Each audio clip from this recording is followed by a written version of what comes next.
Ladies and gentlemen, welcome back to No Filter Gen Z. We are young Americans who are fighting to defend the truth. And today we're talking about a topic that is a very dangerous one to America because socialism is what we're talking about. Socialism is probably one of the most opposite things to how the country was founded and what it was about originally. But some people don't actually know what that means. You know, you hear these big words a lot of the time, like socialism, communism, capitalism, whatever. But we're going to actually take the time to talk about that today and what it actually means. And Elijah, I know you wanted to talk about this for a while, so I'll give it to you and kind of just let's hear what you think first, and then we'll get into it. Yeah, I think too many people don't understand what socialism actually is and how dangerous it actually is to an American society. Um, but I'll start with the definition of what socialism is. And this is the definition. This is not my definition. This is the definition. A political and economic theory of social organization which advocates that the means of production, distribution, and exchange should be owned or regulated by the community as a whole Why do or people want government. that?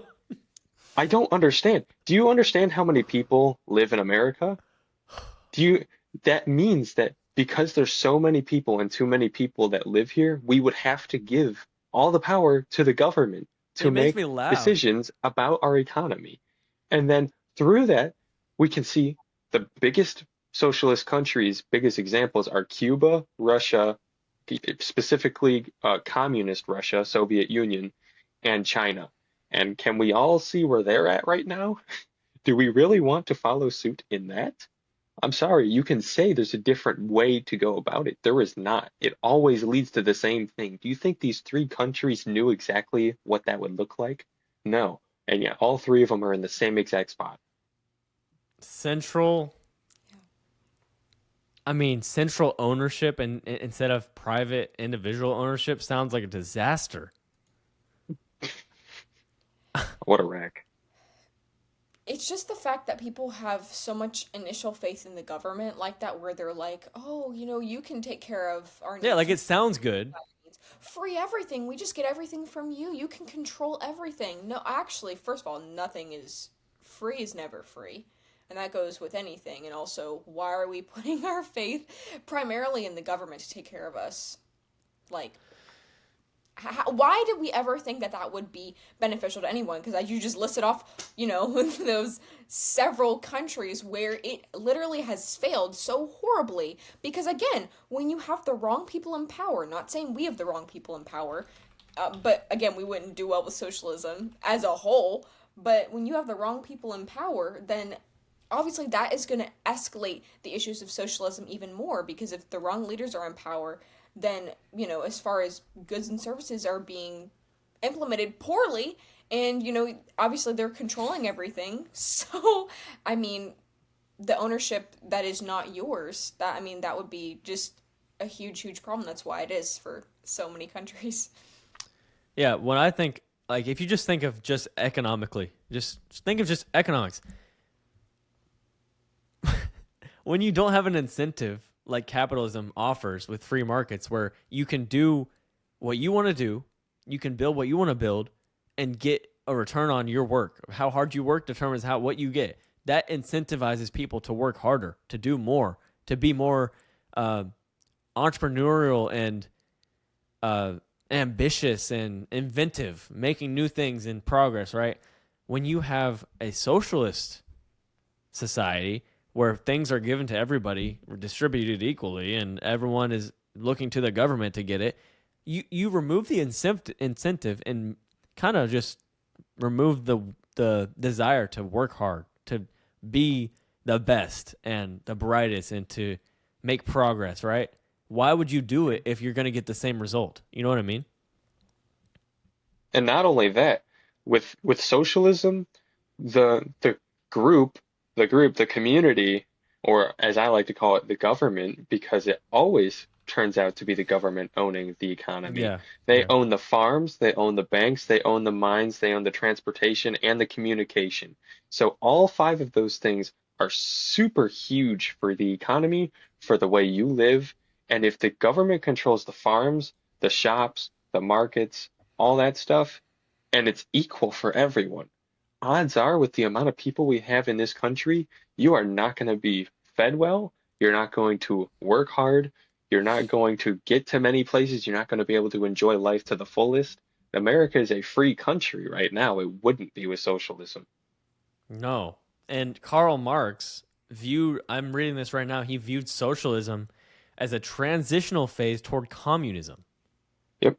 And we already know that, like, that's so evident, especially when you look at someone like Mom Donnie in New Yeah. York, and you look at, his view and how you can see that, like, he'll claim certain things there, but really in reality, like, it goes to communism, like, eventually. It's just, because it's so, especially what he wants is just That's so the end result is extreme. communism. And I know deep down, like, that is probably what he's looking at. But obviously, they don't want to use those terms. They don't want to scare people. So they call it community ownership and all this. They make it sound good. That's the whole point. They make it sound good to people. They make it appealing.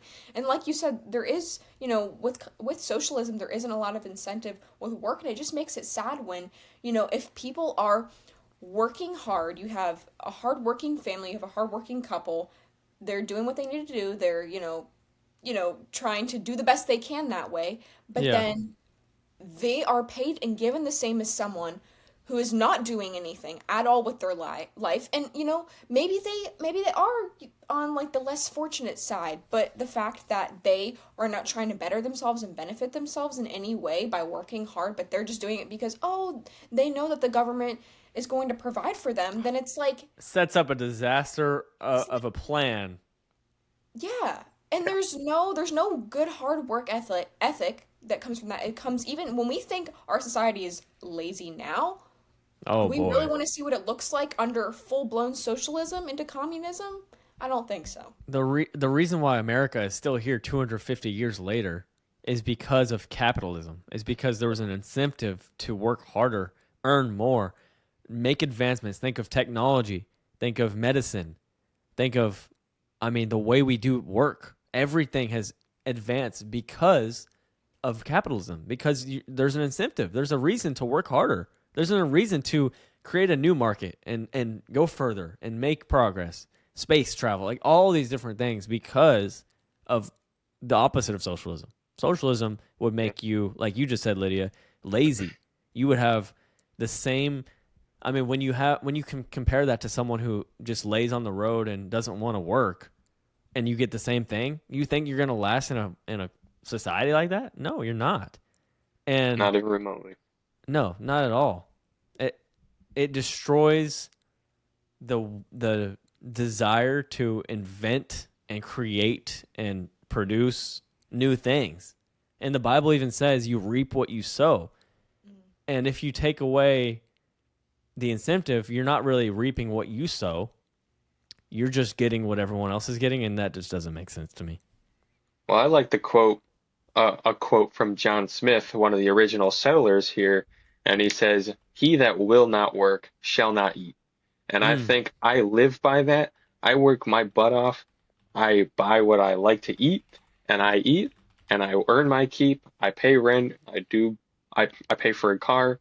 I do what I need to, and I support this economy. But one thing with socialism, you nailed it, the laziness. The one thing that they're not lazy with in socialism is government incentives.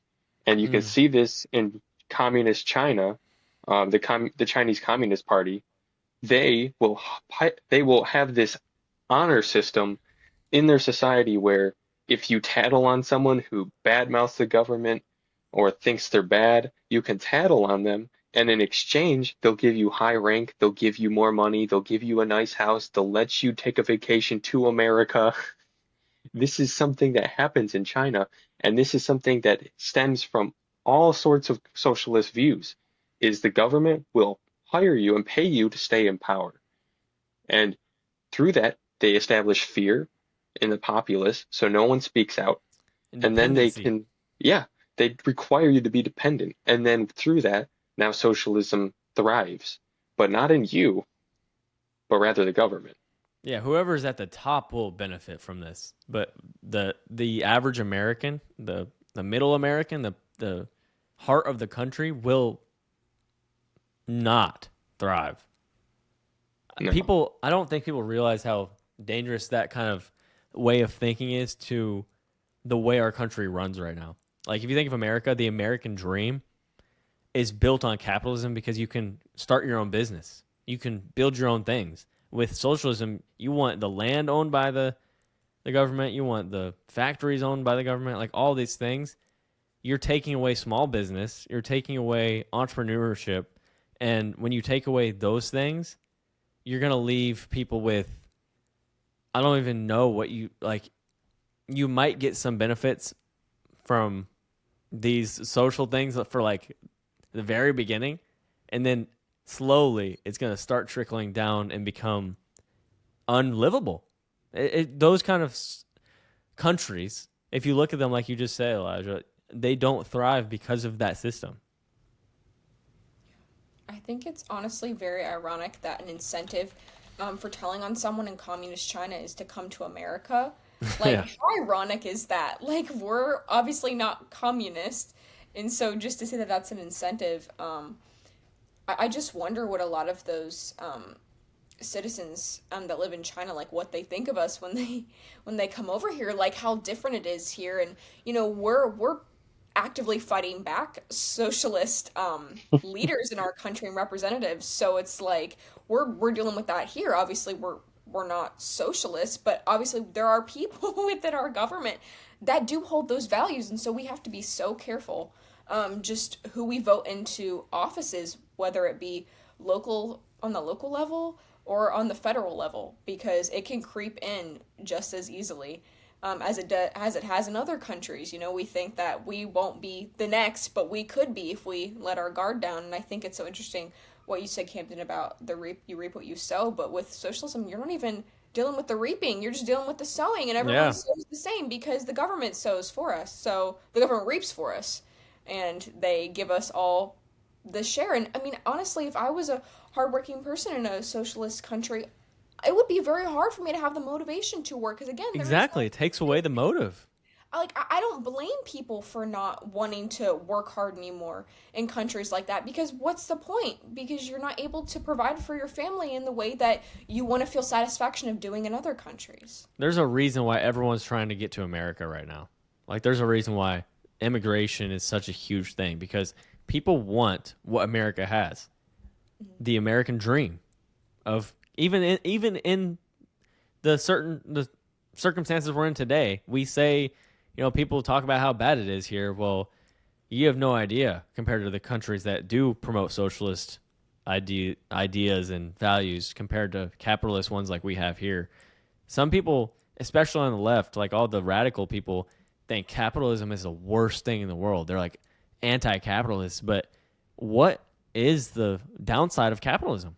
I mean, it promotes people working hard, and that's how you have a country that continues to grow. Very true. And I mean, I don't understand why we want to go backwards. I mean, the China, Russia, and Cuba are not the only examples of socialism. You can look back in history, and as you know, a lot of those countries are already fallen. Um, so again, I'm big on history. History repeats itself, and if you can't see that, that's on you. But the best places in the world, the best places in history have had capitalism or a version of that really allowed people to thrive, people to feel like they've earned something, and they're willing to fight for it because of that. I mean, I don't know how I would be willing to fight for a country that doesn't really treat me very well. I mean, I don't know. I Yeah. wouldn't really have much incentive. The morale in the country would go down so severely, in our country if that's how it ended up. And we see that obviously in other countries. And yeah, Camden, like you said, there is a reason why so many people want to be here because we have it good. We have it great. People just don't understand how blessed they are, and they talk about how, be so good to get out of here and move. Well, actually, I would love for you to see what it's like to live in somewhere that isn't here, that's socialist, because therefore you would know and you would be able to understand. And I think that would create a lot of perspective for people that don't believe us when we say socialism is not good. And they could come back here and understand, wow, I really am so blessed to live in this country. Like, it is truly a privilege, it's a privilege. And with socialism, a lot of what is taken out is free speech, is our amendments in America. Those would slowly fade. All of our rights would eventually fade because the power goes to the government. The government owns it all. It starts out as a collective group, quote unquote, but there's too many people here to have a collective group voting on specific policies for areas or even America as a whole. It's not possible. That's why we have a democratic republic. It, because democracy would not work on its own. There's too many people here. We have people who represent us. That's just how it goes. For all the Christians watching, maybe some are on the left that think we should just, have our taxes go to the people that need it or whatever. Matthew 25:14 is the parable with the bags of gold. And I'll just read a little bit of it. This is a parable of Jesus talking about, and there's a man that's going on a journey and calls his servants and entrusted his wealth to them. And it says, to one he gave 5 bags of gold, to another 2 bags, and to another 1 bag, each according to his ability. And after a long time, the master of those servants returned, and the man who had received 5 bags of gold brought the other 5, another 5. He doubled what he had. And he said, you entrusted me, so I gave you 5 more. And then the master says, well done, good and faithful servant. And the one who was given 1 bag didn't do anything with it. He just hid it. And the master says, you wicked, lazy servant. So you knew that I harvest where I have not sown and gather where I have not scattered seed? Well, then you should have put my money on deposit with the banker so that when I returned, I would receive it back with interest. So basically, the moral of the story is he expected them to use what they were given and make even more. That's pretty much what capitalism is. You have your own hard work ethic is the whole, it determines your success. How badly you want it, how hard you want to work. And it's said in the Bible. He's called the one who didn't do anything with it wicked and lazy. So if you're a Christian and you're against capitalism, well, that basically solves it for you right there. Yeah. And I think, a lot of people on the left would make the argument about how people in a capitalist society, they don't want to help the needy and they don't want to do this and that. Well, that's simply not true because there's so many outreach programs, in the United States that are here to help those people without it becoming a socialist country. Like, we can still be generous and give out of the goodness of our heart, but that's voluntarily. Voluntarily. That's wanting to do it because that's what the Lord calls us to do, not because the government tells you to. Yeah. That's the difference. And that's what I, have wanted to say to people so many times when they talk about, that we should implement more socialism in our country. But no, but for that very reason, to, help those that are in need. But there is other ways to do that does not require socialism. So I would flatten that argument immediately with, you can be generous in so many other ways. And just socialism, clearly socialism is just not biblical. It's not biblical at all. And I don't know how people can pull that out of scripture, pretend to pull it out of scripture and claim that it is, because it doesn't make sense, clearly. Yeah, obviously we're supposed to help people that need help, but on our own heart, not because the government tells you to, like you just said. I would argue that capitalism it benefits the needy because it creates so many jobs and opportunities for people to work. Mm-hmm. All these businesses create so many jobs for people. If you really want to get better and have more resources, more money, so you can have a family and feed people and all this stuff, you have the opportunity because of how many companies are making jobs for you because of the capitalist system. So it benefits people, I would say. It's just how hard are you willing to work? And I think that people who bring up the Bible for socialism don't realize that in order for you to truly show your faith and act in that faith is by doing it by choice, not by force. If you're doing it because you have to, there is no heart attitude there. There is no heart or, giving attitude that the Lord has given you to do that. It is now a must. And that's not very Christian. I mean, the whole point of Christianity is to choose God. Choose, that's what I was not gonna say. for. Well, Yeah. The same reason why we were created with a free will, because we Yep. need to choose God for it to be love. Just like you need to choose to give for it to be love. Can't be forced, like you just said. Perfect. Yeah, exactly. Yeah, and doing that as far as, implementing socialism in that way where, you have the mindset that, it can help the poor. That is the first step down a very dark and dangerous road. I Yeah. mean, that just is. And so, but I encourage people to, if they really do feel that they want to help a particular demographic of people that is, less fortunate and needy in that way, and they do need extra help that way, then volunteer places, donate places. There's so many ways to help those that need it without, promoting a socialist society. I mean, there's just so many. I mean, we see it all the time. There's so many nonprofits out there, food banks. There's so Yeah. many places that you can help and donate your time, your money, your material possessions. Like, it's just the possibilities are endless there that do not include socialism. Yeah, and I will say there's a time and place for a specific program maybe for the government to help with, but it should not be meant to replace the need to work hard. It should not be just to give people anything that they don't deserve. It should be to help people get off their feet to start. That's the only place where I see a reason for any kind of social program is to get people off that are very hard circumstances to get started, and then you back off and you let Don't them let do them their stay own there. thing. Yeah, and then they learn how to work hard and do the things they need to do. And if you just give it everything they ever need forever, then you're just feeding a baby basically. Yeah. You're just Exactly. spoon feeding them. And then they never grow up. They just stay. Yeah. And I just don't believe God would create us with our individual liberty like that just to be taken completely care of by the government. Like I don't think that's how it works. I don't think it's the reason we were made. No. No. And I understand sometimes how people do need extra help that way, which is fine. And I definitely, I would agree, like in situations like that, but to help people, but to not let them stay there, because the longer and longer that you do that with them, then you can be taken advantage of. Yeah.